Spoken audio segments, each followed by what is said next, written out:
இந்த கார்த்திகை தீபத்துக்கு எடுத்த வீடியோ தான் ஃபுல்லாமே. இது அதோட அன்னைக்கு எடுத்த விலாக் தான். கடைக்கெல்லாம் போயிட்டு ஜாமான்லாம் வாங்கிட்டு விளக்கு எல்லாமே வாங்கிட்டு அப்படியே வீட்டுக்கு கிளம்பி வந்தோம். சரி அப்படின்ட்டு நம்ம சுட சுட கொழுக்கட்டை ரெடி பண்ணலாம் அப்படின்ட்டு தான் நான் வந்து கொழுக்கட்டை ரெடி பண்ணிகிட்ருந்தேன். கடையில் தான் வாங்கியிருந்தேன் மாவு, அரிசி மாவு கடையில் வாங்கியிருந்தேன். அது நல்லா வறுக்கலான்ட்டு பார்த்தேன். எனக்கு அது வறுக்கவா என்னன்ட்டு எனக்கு தெரியலை. சரி அப்படின்ட்டு ரெடி பண்ணிட்டேன். போட்டுட்டு சிறுபருப்பு இருந்துச்சு, சிறுபருப்பு நல்லா வறுத்து நம்ம மாவில் ஆட் பண்ணிக்கணும். நல்லா ஒரு வாசனை வர்ற அளவுக்கு நல்லா வறுக்கணும்.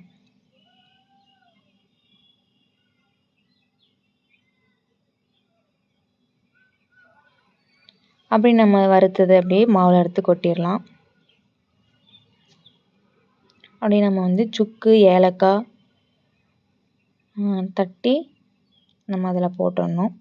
மாவில் நம்ம எடுத்துக்கிற மாவில் தான். அப்புறம் ஒரு பேனில் வந்துட்டு நம்ம எள்ளும் நல்லா வெடிக்கிற அளவுக்கு நல்லா வந்து வறுத்து அதில் தட்டிடலாம்.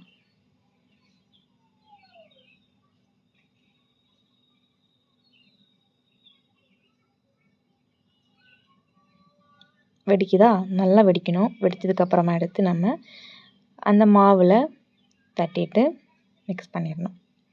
அப்புறம் ஒரு பேனில் திரும்ப நம்ம வந்து தேங்காய் கட் பண்ணி அதை நல்லா நெய்யில் நல்லா வறுக்கணும்.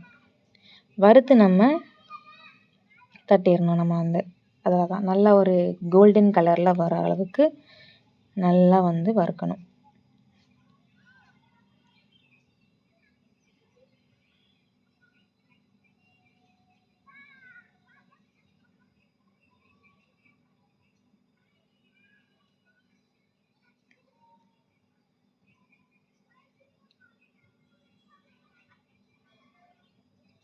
நல்லா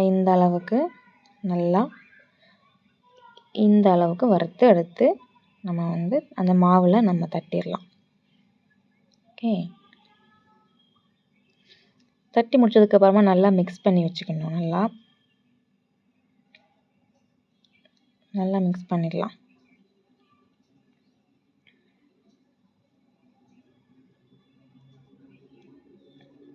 நான் ஃபஸ்ட் டைம் தான் இந்த மாதிரி கொழுக்கட்டை பண்ணுறேன். எனக்கு இந்த மாதிரி கொழுக்கட்டைலாம் செய்ய தெரியாது. சாப்பிட்றது எங்கள் அம்மா செய்கிறத பார்த்து நானே கற்றுக்கிட்டேன் இது. அப்புறம் நம்ம சைடாக வந்துட்டு நம்ம வந்து கருப்பட்டி இல்லாட்டி அச்சு வெல்லம் இல்லாட்டி இந்த மாதிரி வெல்லம். இங்கே வந்து இந்த மாதிரி குட்டி குட்டி வெல்லமாக தான் கிடச்சிது. டேஸ்ட்டு நல்லா தான் இருந்துச்சு. ஒரு டிஃப்ரெண்ட் ஃப்ளேவரில் இருந்த மாதிரி இருந்துச்சு எனக்கு. அப்படி இதை நம்ம தண்ணி ஊற்றி நல்லா கொதிக்க வச்சு நல்லா வடிகட்டி எடுத்து வச்சுக்கணும். நல்லா கொதிக்கணும்.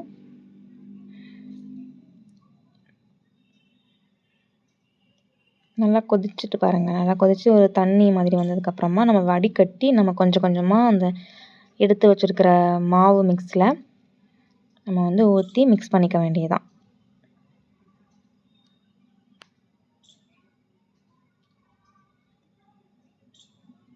சூடாக இருக்கும். அதனால் நம்ம வந்து கரண்டியால் தான் நம்ம மிக்ஸ் பண்ணணும்.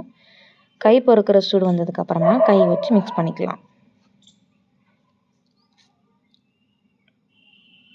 நல்லா இந்த அளவுக்கு நல்லா மிக்ஸ் பண்ணிவிட்டு கை சூடு பொறுக்கிற அளவு வந்ததுக்கப்புறமா நம்ம வந்து குட்டி குட்டியாக நம்ம வந்து பிடி கொழுக்கட்டை மாதிரி செஞ்சுக்கலாம்.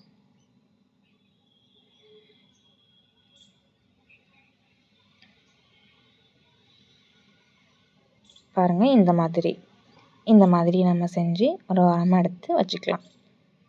இப்படி நம்ம ஒன்றா நம்ம இருக்கிற மாவுலலாம் நம்ம வந்து கொழுக்கட்டை ரெடி பண்ணிக்கலாம். கை பொறுக்கிற சூடில் தான் பண்ணணும். ஓகே,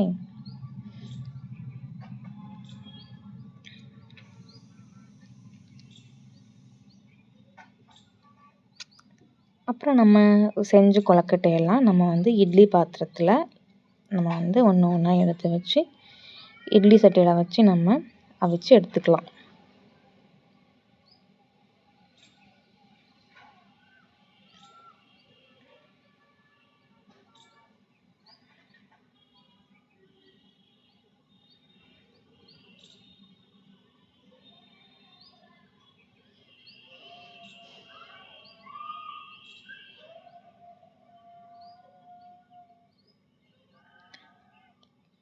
நல்லா தண்ணி கொதிச்சதுக்கப்புறமா நம்ம செஞ்சு வச்ச கொழுக்கட்டை எடுத்து நம்ம உள்ள வச்சிடலாம். நல்லா வச்சதுக்கப்புறமா ஒரு 10 நிமிஷம் நல்லா வேகும். வெந்து முடிச்சதுக்கப்புறமா நம்ம ஓப்பன் பண்ணி பார்த்தோன்னா நல்லா சூடான கொழுக்கட்டை ரெடி ஆயிடும்.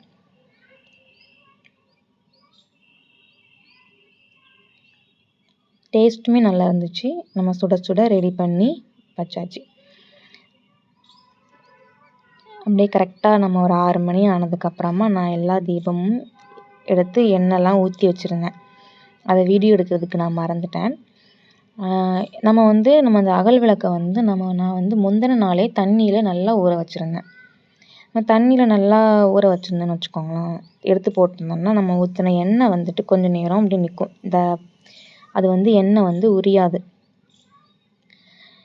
அப்படியே சைட் பை சைடாக இங்கே ரொம்ப குளிருனால என்னால் சாரீலாம் கட்ட முடியல. சுடிதார் தான் போட்டிருந்தேன். அதுக்கு மேலே நான் சொட்ரு தான் போட்டிருந்தேன். அப்படியே போட்டு விளக்கு ஏற்றி ஆரம்பிச்சிட்டேன். அப்படியே நம்ம பூஜையும் காட்டியிருந்தேன். நான் போயிருந்தேன்ல அன்றைக்கி தான் போய் மாலை எல்லாமே வாங்கிட்டு வந்திருந்தாங்க. வாங்கிட்டு வந்து இங்கே இந்த மாதிரி தான் மாலை கிடச்சிது. கிரேந்தி மாலை தான் கிடைக்கிது இங்கே. எனக்கு ஆசை என்னென்னா நம்ம அந்த அரளிப்பூ அந்த மாதிரிலாம் முருகருக்கு போடணும் அப்படின்ற ஆசை. பரவாயில்ல, இதுவும் பூ மாலை தான். இருந்தாலுமே எனக்கு நான் நினைக்கிற அந்த மாலை கிடைக்கல. அரளிப்பூ மாலை கிடைக்கல. அப்படியே எல்லா பூஜையும் பண்ணி முடித்தேன். அப்புறம் நான் எந்த மாதிரிலாம் விளக்கு வச்சுருக்கிறேன்ட்டு பாருங்கள். எனக்கு இவ்வளோ தான் விளக்கு கிடச்சிது. அப்படி நம்ம பூவெலாம் கிடச்சிது. பூ வச்சு கோலம் போட முடியல எனக்கு இங்கே உள்ள. ஏன்னா கோல பவுடர் எனக்கு கிடைக்கல. அப்புறமாட்டு பூவெல்லாம் வச்சு குட்டி குட்டியாக விளக்க சுற்றி பூ வச்சு அப்படியே எடுத்தேன். அப்படியே இவங்க வந்தாங்க.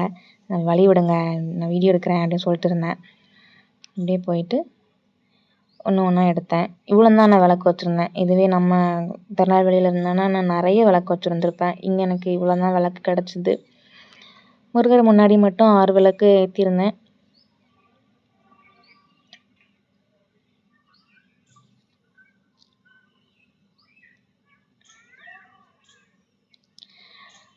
யூபியில் உத்தரப்பிரதேசத்தில் நாங்கள் குவார்ட்டர்ஸில் என்னால் முடிஞ்ச அளவுக்கு இப்படி தான் நான் கார்த்திகை தீபம் கொண்டாடியிருந்தேன்.